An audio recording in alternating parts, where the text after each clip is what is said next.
Takes a minute to drive across the border today, but right now we are in sunny San Diego.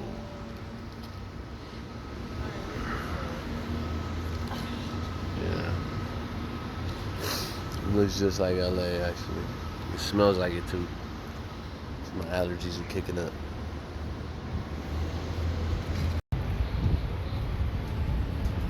Shit was free all the way through.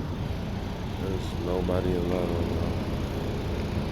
It's almost swung. We gotta get over there, take apart the front end on the Impala, get that cracking. So that was quick. So I got the toolbox with me. It's like I said, we gotta pull out the radiator. So I think that's what's leaking. I think it got punctured from whatever the hell crashed into it. Looked like it crashed to like a tow hitch. So what happened is it broke the front fucking bumper core support. The metal one, it bent that shit inward. So I'm gonna check that out right now. Pretty quick. That fool just asked me if I had anything to declare. And that was it. Gave him my ID back. Sent me on my happy ass way. I got the truck parked over here. And I got the Impala right on top of it. So that's where I'm heading to. So I get my steps in right here though. American border. It's the Mexican entrance. You got the exit right there and the entrance over there. It's like customs right there. Everything going in and out.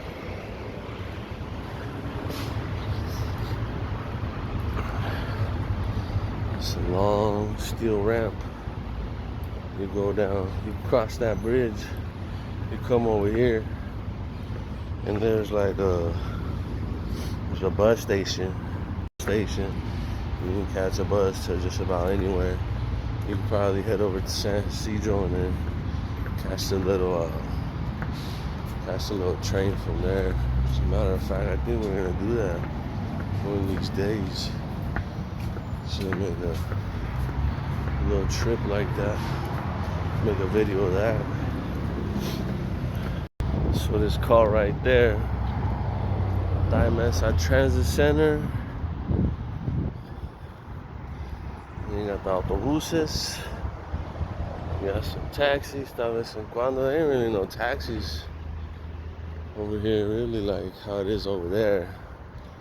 When you cross over there, you got a gang of taxis just lined up. I think Uber and all that kind of made these taxi fees really go away. Although there ain't really no taxis over here, but there's taxis over there on the other side. And those fools will pick you up. It's a little bit more expensive though.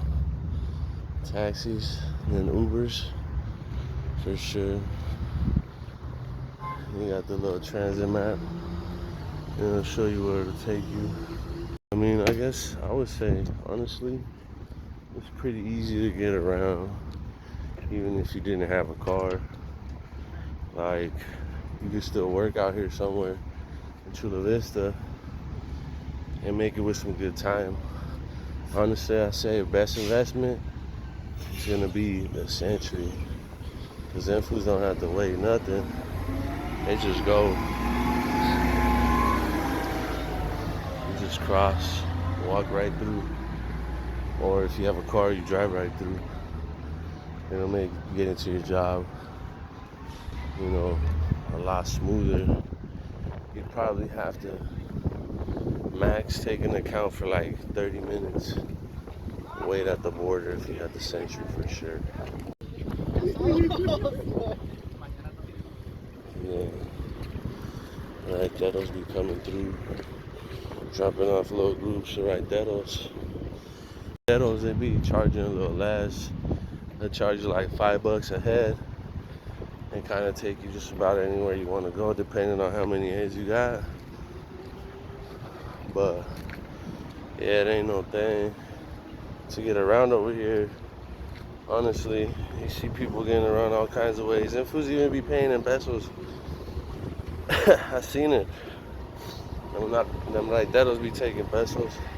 They fuck with it.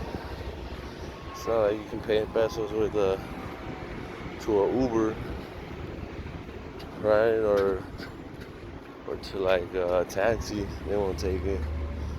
The raiteros do though.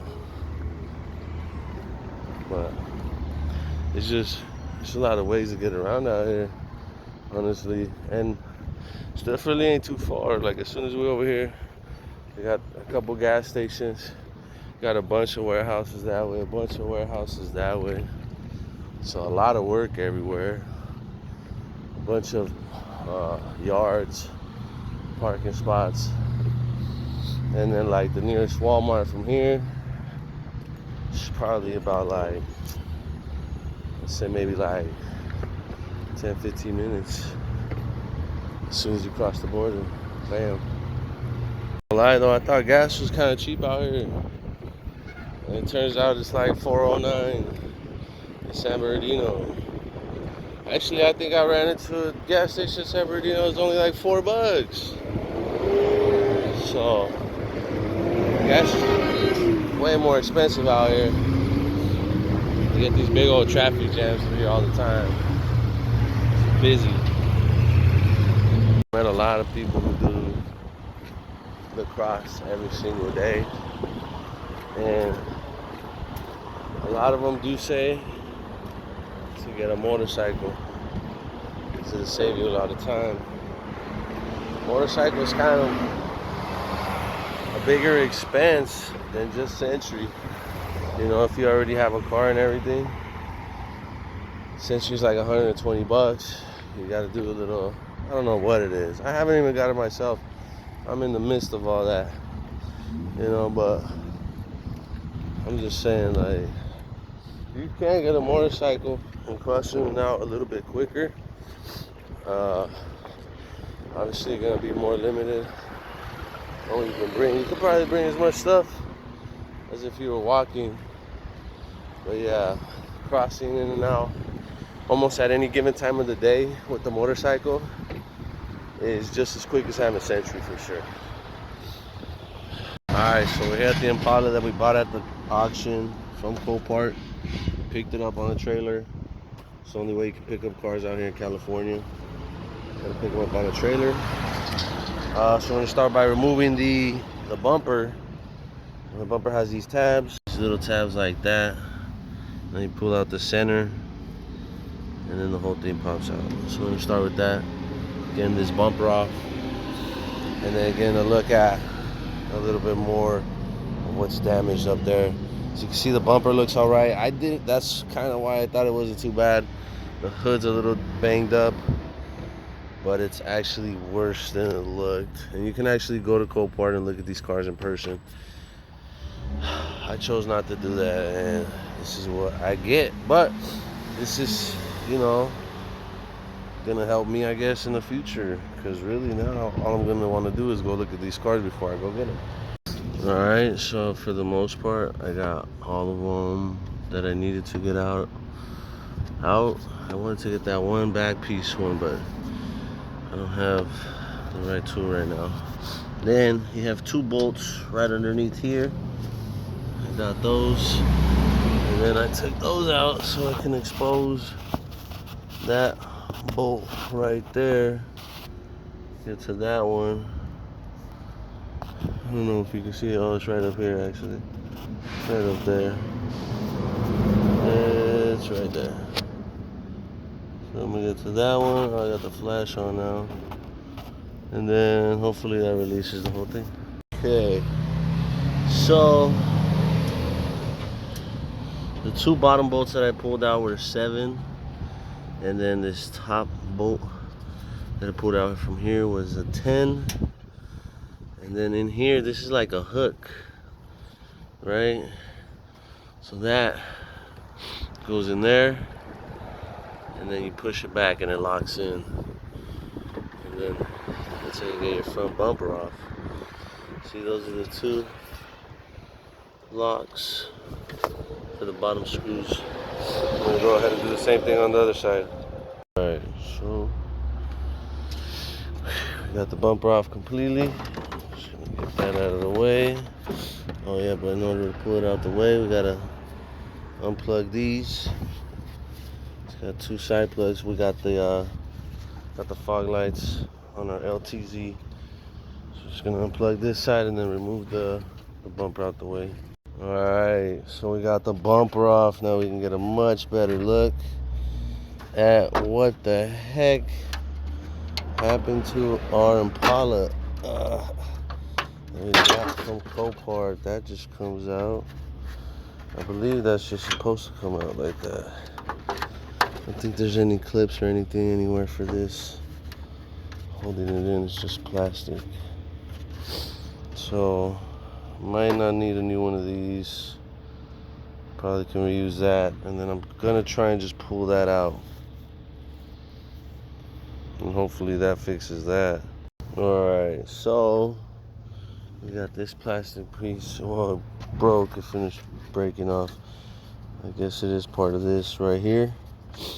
And this piece is all one piece with this. And it's already looking worse. It's part of the AC condenser, I think. It's pretty messed up. So it's already getting worse for me. I mean, it started just fine, and then the radiator coolant started leaking and puddled up right there. So yeah, but anyways, how you get this headlight off is you push this. Sorry, the trailer's passing by. You push this in here, and then this tab right here, it locks it in. So you push it down, and then it'll lock that in. And then you got another 7 bolt right here that holds this little part in. Ours is a little broken, but it's nothing crazy, so we're still gonna reuse this part. All we gotta do is unclip the light out now, and then just set it aside. All right, so we got both headlights off and out of the way. I broke the rest of this off, but it does have 2 bolts right there and right there. It was already broken. And yeah, that shit went in pretty much to the radiator and stopped like right before the fans.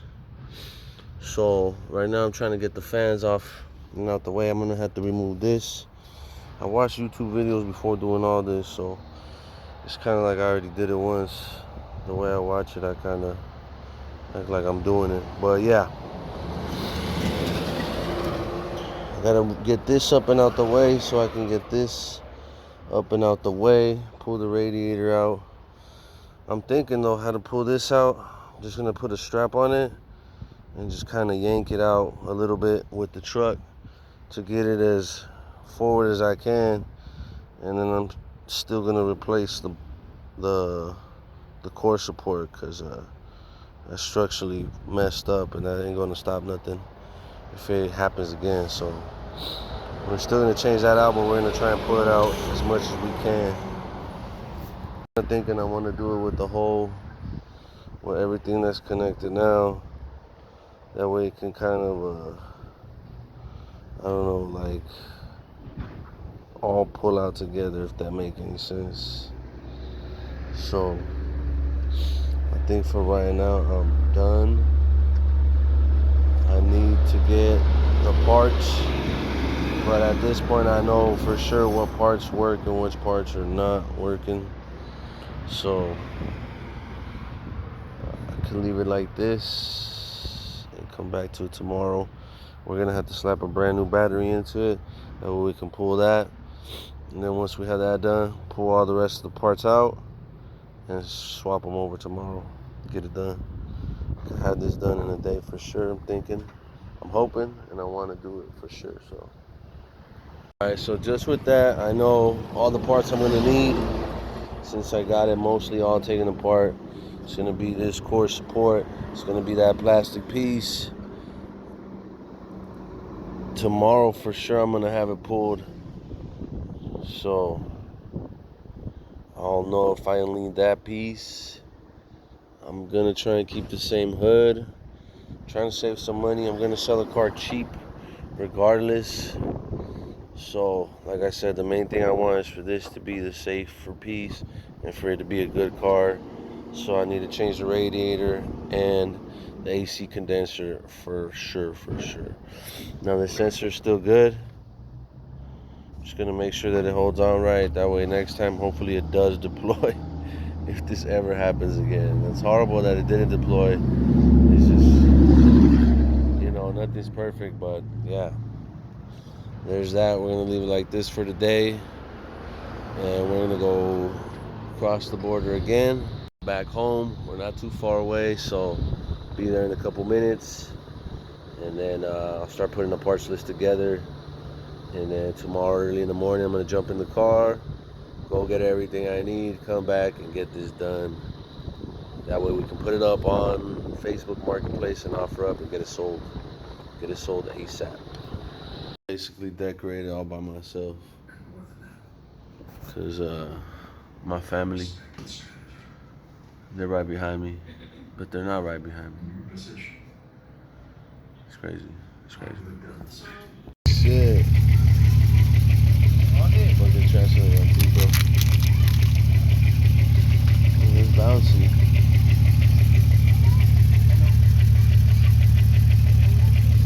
This is an R32 MK5. That big old VR6. Got one in red. Got one in gray. And then you got the MK6 Copart. Another MK6 Copart.